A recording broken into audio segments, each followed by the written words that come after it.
ప్రాక్పుణ్యాచలమార్గదర్శితసుధామూర్తిः ప్రసన్నశివः సోమः సద్గుణసేవితో మృగధరः పూర్ణస్థమోమోచకः చేతః పుష్కరలక్షితో భవతి చే ఆనందపాధోనిధిः ప్రాగల్భ్యేన విజృంభతే సుమనసాం వృత్తిస్తథా జాయతే.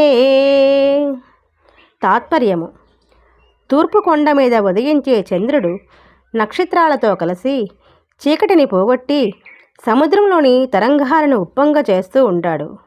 అదేవిధంగా పూర్వజన్మల పుణ్యమనే ఉదయ పర్వతం మీదుగా భక్తజనుల హృదయాకాశంలో పరిపూర్ణుడు, సుధామయుడు, ఆనంద స్వరూపుడు, సజ్జనుల చేత సేవింపబడేవాడు, లేడిని ధరించినవాడు, అజ్ఞానమనే